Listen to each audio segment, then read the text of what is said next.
When Jesus stood before the crowds and proclaimed, "I am the way, the truth, and the life," or when he boldly declared, "I am the resurrection," something extraordinary was happening beneath the surface of those words.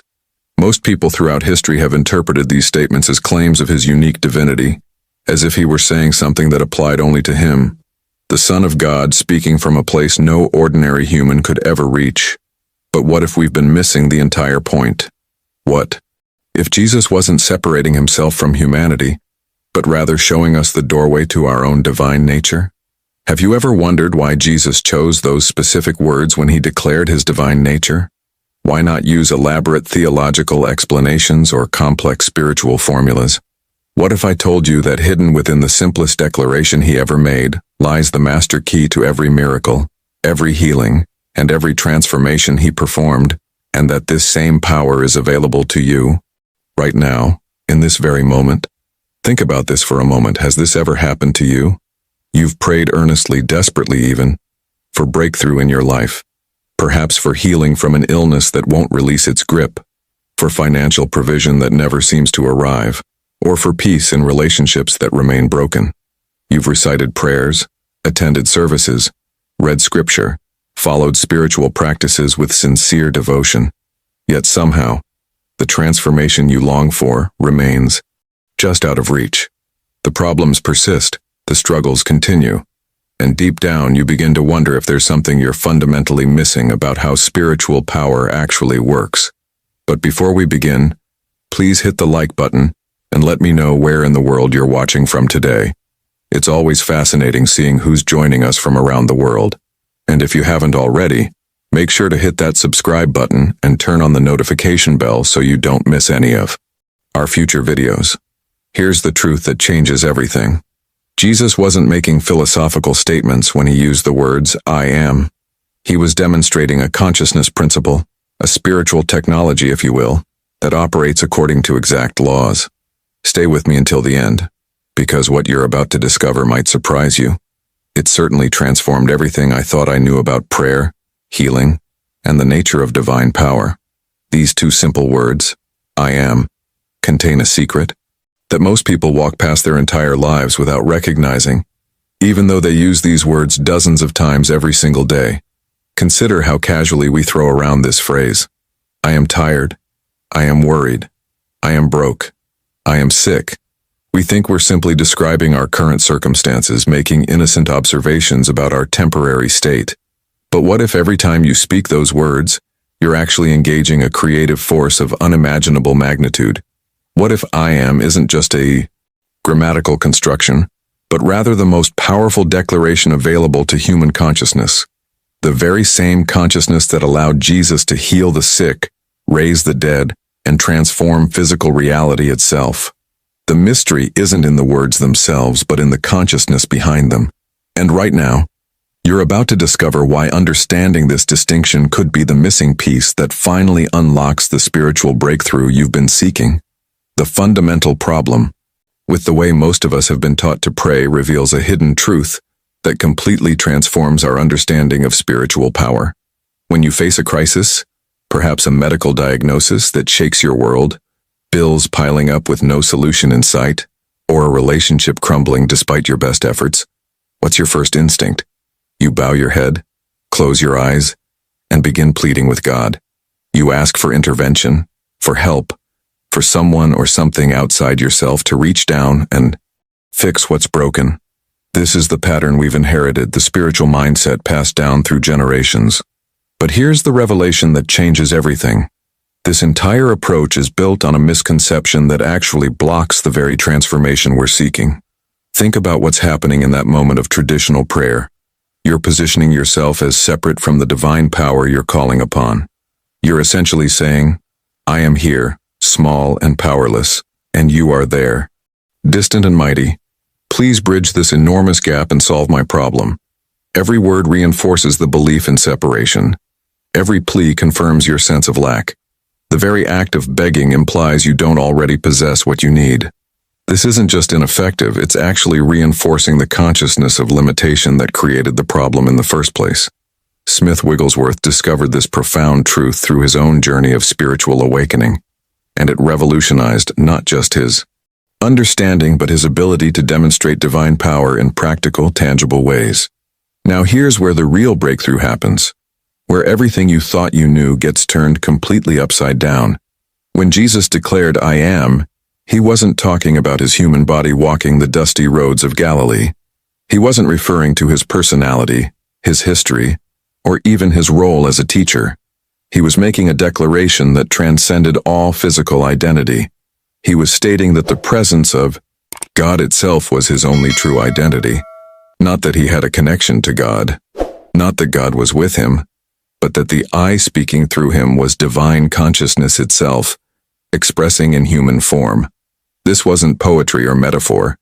This was a demonstrable principle that allowed him to command storms, heal diseases, and even restore life to the dead.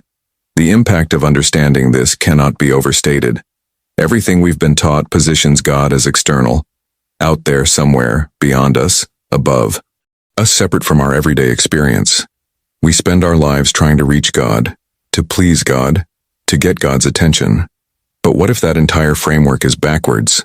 What if the divine presence isn't something distant that you need to access, but rather the fundamental essence of what you already are? This single shift in consciousness changes your entire spiritual journey, from one of seeking to one of recognition, from begging to claiming, from hoping to knowing. Behind the scenes of Jesus' miracles was this exact understanding. He never prayed in the way we've been taught, as if asking permission from an external authority. He spoke as authority itself. I am the resurrection and the life. Not, I hope God will resurrect, or I'm asking God to bring life. He declared from the consciousness of being one with the source of all life and power. This is the hidden mechanism behind every supernatural demonstration recorded in Scripture, and it's available right now to anyone willing to make this radical shift in their understanding of identity. Now, I want to go even deeper into this topic by examining what happens when you begin to consciously use these two words in your daily life. If this is starting to resonate with something you've always sensed but couldn't quite articulate, write in the comments, I am ready for this truth. What if everything you've been searching for has been closer than your own breath this entire time? The revolutionary discovery that shattered Smith Wigglesworth's entire spiritual framework was this. The divine presence you've been trying to reach, the power you've been hoping will intervene in your life, the source you've been begging for help, it's not distant at all. It's not watching from somewhere beyond the clouds. The eye that looks through your eyes right now. The consciousness reading these words. The awareness experiencing this moment. That is divine presence, expressing itself as your individual experience. Not a piece of God, not a connection to God, but the actual presence of God being you. This isn't some abstract philosophical concept that sounds nice, but has no practical application. This is the hidden truth that transforms everything when you truly grasp it. Your health, your relationships, your financial situation, your sense of purpose. Every area of your life shifts when you stop operating from the consciousness of separation and step into the recognition of your true identity. Smith Wigglesworth didn't just theorize about this. He lived it. He demonstrated it. And the impact of this understanding produced miracles that defied every natural law because he was no longer bound by the limitations of personal identity. He recognized that the I am speaking through him was the same infinite intelligence that created worlds. Here's where the journey gets really interesting, where everything starts to make sense in a completely different way. Every problem you're facing right now exists because of a case of mistaken identity. That illness you're battling, that lack you're experiencing, that fear that keeps you awake at night, none of these define who you truly are. They're not happening to the real you. They're appearing in your experience because you've temporarily forgotten your essential nature and identified with something false. You've been living as if you're just a body, just a personality, just a person trying to survive in a difficult world. But that's not the truth of your being. That's the costume, not the actor. That's the wave forgetting it's the ocean. If you haven't already, hit that subscribe button. I'm here sharing these deeper spiritual principles that actually transform your experience of reality. Think about the profound implications of this. If your problems exist because you've forgotten your true identity, then the solution isn't about changing circumstances at all. It's not about manipulating conditions or forcing outcomes or working harder to make things happen. The transformation happens the moment you remember who you are, not who you hope to become, not who you're trying to be, but who you've always been beneath the layers of false identification.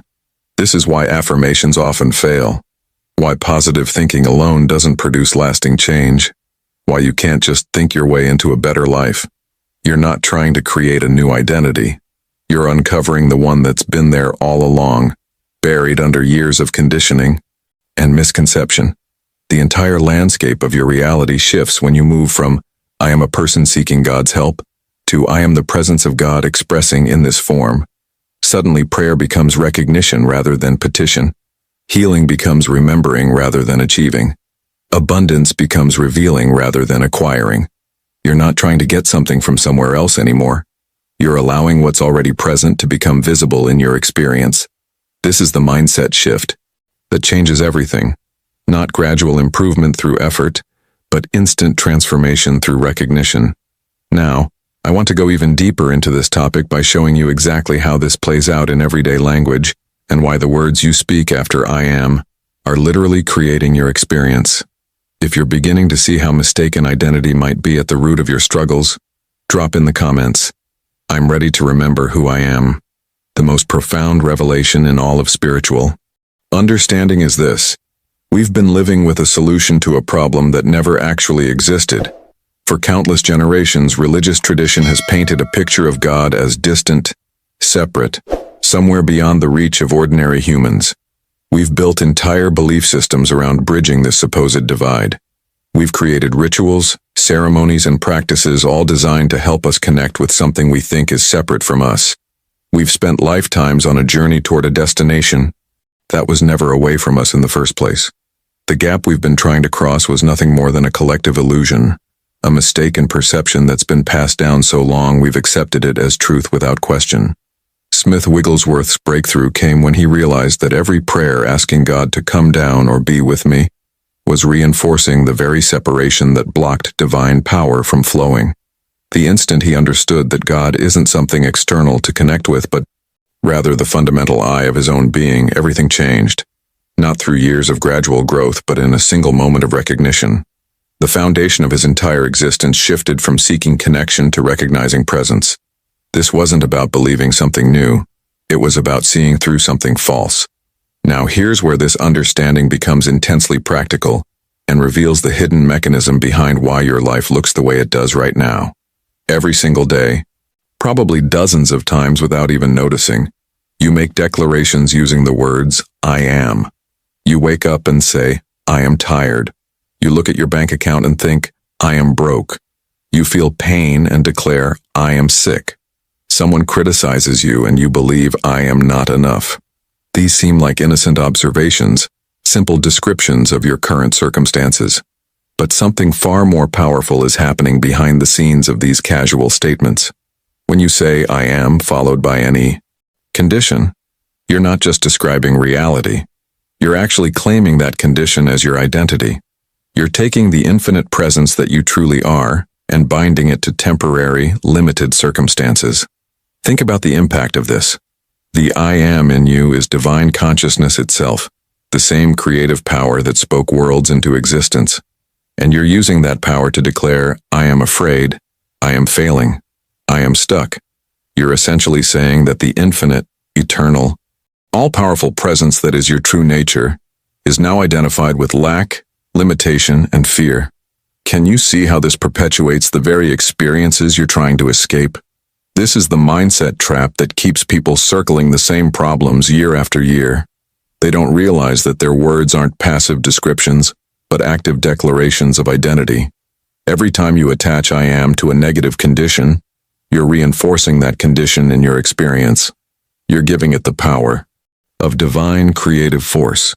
You're claiming it as what you are rather than what is simply appearing in your temporary experience.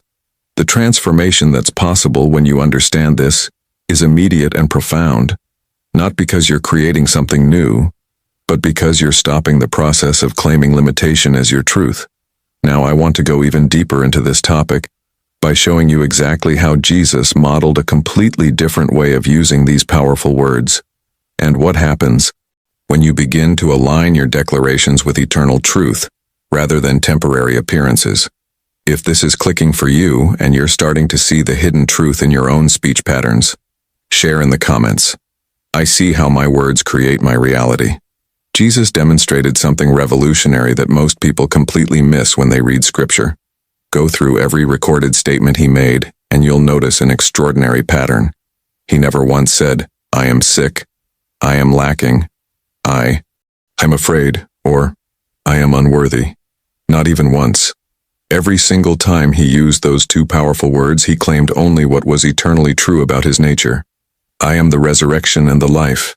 I am the light of the world. I am the way, the truth, and the life. These weren't poetic expressions or religious metaphors. They were precise declarations of identity, aligned with the unchanging reality of divine consciousness. He was showing us the exact mechanism behind spiritual power, using I am only to identify with truth, never to reinforce the temporary appearances of limitation. This is where most spiritual teaching goes off track. We think Jesus was special, unique, the only one who could make such claims. But what if he was actually modeling a principle available to everyone? What if he was demonstrating how to use identity declarations correctly? The impact of understanding this completely changes your approach to every challenge. Instead of saying, "I am sick and need healing," you recognize that the I am cannot be sick because it's infinite spirit. The body may show symptoms, but those symptoms don't belong to your true identity. When you stop claiming illness as what you are, healing becomes natural rather than a desperate struggle for something outside yourself. Here's the hidden truth that transforms everything. You don't need to work toward becoming the I am. You don't need years of meditation, spiritual practices, or religious achievement to finally reach some elevated state where you're worthy of divine identity.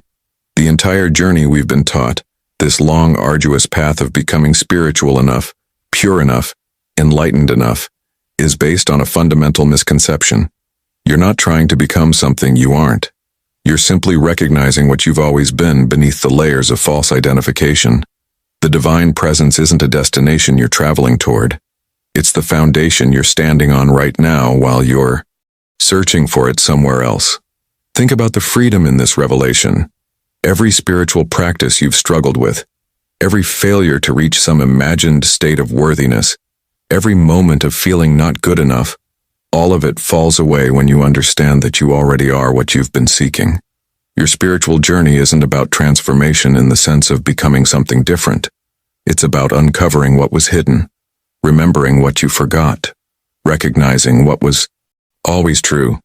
The I am that you are exists in its complete fullness right now.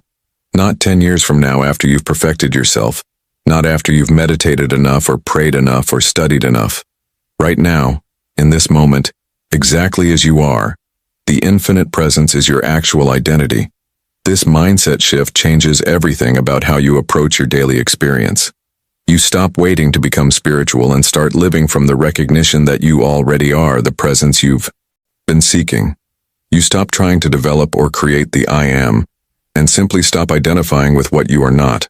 The fears, the limitations, the false beliefs about yourself that you've carried like they were your true nature. Behind the scenes of every problem, every struggle, every sense of inadequacy is this single error, mistaking temporary conditions for eternal identity. Now, I want to go even deeper into this topic by showing you the practical application of this understanding and how it dissolves problems without struggle or effort when you rest in this recognition. If you're starting to feel the truth of this, that you're not becoming something but uncovering what already is, type in the comments, "I am already whole." The practical application of this understanding reveals something extraordinary about healing that completely contradicts everything we've been taught. When you're facing illness, the automatic response is to say, "I am sick and I need healing." It feels honest, realistic, like you're just acknowledging the facts. But here's the hidden mechanism at work. The moment those words leave your lips, you've made a declaration about your identity that locks the condition in place. You've claimed that the infinite presence expressing as you The I am that is divine consciousness itself is now sick. Can you see the contradiction? How can infinite spirit be sick? How can the eternal presence that creates and sustains all life be diseased? It can't. The body may be showing symptoms, absolutely, but those symptoms are not happening to the real you. They're appearing in your experience because you've identified with them, claimed them as what you are. This isn't about denying that symptoms exist or pretending everything is fine when it clearly isn't. It's about making a crucial distinction between what you're experiencing and what you are. The body is showing symptoms. That's a fact in the physical realm. But the I that you are, the consciousness that's aware of those symptoms, is untouched, unchanged, whole. When you rest in this knowing, when you refuse to claim illness as your identity, something remarkable happens. Healing occurs naturally, not through struggle or effort, but through recognition of truth. The same principle applies to every area of your life. Not I am broke and need money, but recognizing that the I am is infinite abundance expressing. Not I am alone and need love, but knowing that the I am is love itself. Let me share a powerful story that demonstrates exactly how this works in real life. Margaret had suffered with chronic pain for 7 years. She'd tried everything: doctors, specialists, alternative treatments, countless prayers. Nothing worked. The medical professionals couldn't find a cause, and no treatment brought relief. Her entire life had become defined by this pain. She'd stopped making plans, stopped dreaming, stopped living in any meaningful sense. The pain wasn't just a symptom anymore. It had become her identity. When she finally met Smith Wigglesworth, desperate for any kind of breakthrough, he didn't do what she expected. He didn't pray over her. He didn't perform some healing ritual. He didn't even address the pain directly. Instead, he asked her one simple question that would change everything. Who is the I that says I am in pain? Margaret was confused at first. What kind of question was that? Of course she was in pain. She'd been living with it for 7 years. But Smith pressed deeper with another question.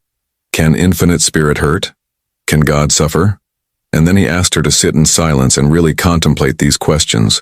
For nearly 20 minutes she sat there, and something began to shift in her consciousness. Behind the scenes of her thinking, a revelation was emerging. She'd been identifying her true self, the I am, with a body and its sensations. The pain didn't belong to the eternal presence that she actually was. It belonged to a false sense of identity she'd been carrying. Within 3 weeks of this realization, her pain began to diminish. Within 2 months, it was completely gone. Not because she fought it, not because she received some external intervention, but because she stopped claiming it as her identity. Now I want to go even deeper into this topic by showing you the exact technique Smith Wigglesworth taught for those moments when fear or crisis threatens to overwhelm you, and how this simple practice can interrupt false identity and create space for truth to emerge. If Margaret's journey resonates with something you're experiencing right now, share in the comments. I'm ready to shift my identity. Smith Wigglesworth taught a technique so simple, yet so powerful, that it can completely shift your experience in the middle of a crisis. He called it the pause. Picture this. You're in the middle of overwhelming circumstances. Fear has its grip on you. Your mind is racing with worst-case scenarios. Your body is flooded with anxiety. The situation feels impossible, urgent, desperate. Every instinct is screaming at you to react, to do something, to fix it right now. This is precisely the moment when most people make decisions that only deepen their problems. But what if there was a different way? What if the most powerful thing you could do in that moment of chaos wasn't to act, but to pause? Here's how this works. When fear grips you, when circumstances seem impossible, you deliberately stop everything. You don't react, you don't try to solve the problem through human effort. You don't panic or spiral into worst-case thinking. Instead, you pause, completely, intentionally, fully. And in that pause, you ask yourself one crucial question. What is the truth of my being right now? Not what appears to be true. Not what circumstances are screaming at you, but what is eternally, unchangeably true about the I am that you are? And the answer is always the same, regardless of what's happening in the physical world. The I am is the presence of God, untouched by any condition, whole, supplied, and safe. This simple act interrupts the false identity that's been running the show and creates space for truth to emerge. The impact of this practice is immediate, not because it changes circumstances instantly, but because it changes you, your consciousness, your perspective, your relationship with the problem. Now let me reveal something about supply and abundance that will completely transform how you relate to money, resources, and provision. We've been conditioned to believe that supply comes from external sources. Your job provides your income, your clients give you business, your investments generate returns. This entire mindset creates perpetual fear because what happens when the job ends, when clients leave, when investments fail? If your source is outside you, you're always vulnerable, always one decision away from lack, always dependent on circumstances beyond your control. But here's the hidden truth that changes everything. Your employer is not your source. Your clients are not your source. Your business is not your source. The I am that you are is your source. And that source is infinite, inexhaustible, eternal. Think about the freedom in this revelation. When you recognize that I am is infinite supply itself, you stop living in fear about specific channels closing. Yes, one job may end, but that's just a channel, not the source. 3 other channels you never imagined might open. One stream of income may dry up, but the source, the infinite I am, never diminishes, never runs out, never fails. This understanding doesn't mean you sit passively waiting for money to fall from the sky. It means you operate from a completely different consciousness. You work, you plan, you take action, but not from desperation or fear of lack. You move from the knowing that supply is always flowing because it's what you are, not what you're trying to get. The channels change. The forms shift, but the source remains constant because it's your very identity. Now, I want to go even deeper into this topic by showing you how to begin living from this consciousness consistently, making it your natural state, rather than something you only remember in crisis moments. If this understanding of impersonal supply is shifting something in your financial mindset, write in the comments, I am my own source. The real transformation happens when this understanding stops being something you do and becomes who you are. Most people treat spiritual principles like tools they pull out when there's a crisis. Pray when you're desperate, meditate when you're stressed, affirm when you're afraid. But living as I am isn't a technique you apply in difficult moments. It's a constant state of being that permeates every aspect of your existence. You wake up in the morning not as a person facing another difficult day, but as infinite consciousness expressing in human form. You walk through your day not trying to be spiritual, but recognizing that spirit is what's walking. You work, you love, you rest, all from this awareness. You're no longer a person attempting to connect with God. Your divine presence appearing as this particular expression. Think of it like a wave in the ocean. The wave has its unique shape, its individual movement, its temporary form. It rises and falls, crashes and dissolves. But if that wave knows itself as the ocean, everything changes. It doesn't fear dissolution because it knows it's the infinite sea expressing momentarily in this form. It doesn't compete with other waves because it recognizes them as itself in different expressions. The wave doesn't lose its waveness by knowing it's the ocean. It actually experiences its wave existence more fully, more freely, because it's no longer limited by the belief that this temporary form is all it is. That's exactly what living as I am looks like. You still have your personality, your preferences, your unique expression, but underneath all of it, you know what you are. Smith Wigglesworth embodied this consciousness so completely that people felt something shift when he entered a room. It wasn't about charisma or personality. It was presence. The I am recognized itself through him so clearly that it awakened recognition in others. Problems would often dissolve in his presence without him speaking a word about them because consciousness itself was doing the work, not human effort or manipulation. This is the destination of your spiritual journey, not becoming someone special or achieving some elevated state, but simply living from the truth of what you've always been. Here's the practical path forward, and it starts right now with whatever you're facing in this moment. You don't need to wait until you understand this perfectly or until you've practiced enough to get it right. Whatever challenge is pressing on you today, health concerns, financial pressure, relationship struggles, fear about the future, pause right now. Stop trying to solve it through human effort and planning. Stop seeing yourself as a limited person facing an overwhelming problem. Return to the simple truth. I am is the only presence and power operating in your life. The I am is whole, regardless of symptoms. The I am is supplied, regardless of circumstances. The I am is safe, regardless of appearances. Not because conditions prove this, but because this is the eternal nature of being expressing as your experience. As this recognition becomes your foundation rather than an occasional practice, watch what happens. Problems that seemed immovable begin to dissolve. Not overnight necessarily, not through magic, but steadily, consistently, powerfully. The shift happens first in consciousness, and then your external experience begins to mirror that inner transformation. You stop living from reaction and start living from recognition. Behind the scenes of your daily decisions, a different intelligence is operating. Not your limited human thinking, but the infinite wisdom of the I am itself. Now, I want to go even deeper into this topic by addressing the challenges you'll face on this journey and how to navigate the moments when everything seems to contradict what you know to be true.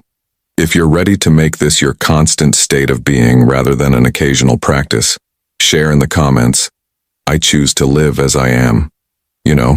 If you've made it this far in our conversation today, something significant has happened. You're not just casually consuming content. You're genuinely seeking transformation. You're ready for this shift in consciousness. And that tells me you're exactly the kind of person I create these videos for. People who aren't satisfied with surface-level spirituality, who want the real mechanics behind how consciousness works, who are willing to question everything they've been taught in pursuit of truth. If this message resonated somewhere deep in your soul, if you felt that recognition of something you've always known but couldn't quite articulate, do me a favor and leave a comment saying, "This message was meant for me." I read every single comment, and it genuinely helps me understand who's walking this path with me. Your words matter, and they create a ripple effect for others who find this content and read through the community we're building together. And if you haven't already, hit that subscribe button. I'm here consistently sharing these deeper spiritual principles. Not the kind you hear everywhere else, but the revolutionary insights that actually transform how you experience reality. This isn't about accumulating knowledge. It's about practical wisdom you can apply immediately to shift your consciousness and consequently, your entire life experience. A simple like on the video helps more people discover these teachings too. YouTube shows this content to others who are searching for exactly what we've explored today, and your engagement makes that possible. It's a small gesture that extends this understanding to someone who might desperately need to hear it right now. There's a video right here that takes this understanding even further, exploring the specific practices that anchor this consciousness in your daily experience. It's the perfect continuation of what we've uncovered today. Click and join me there. Let's keep this journey going together.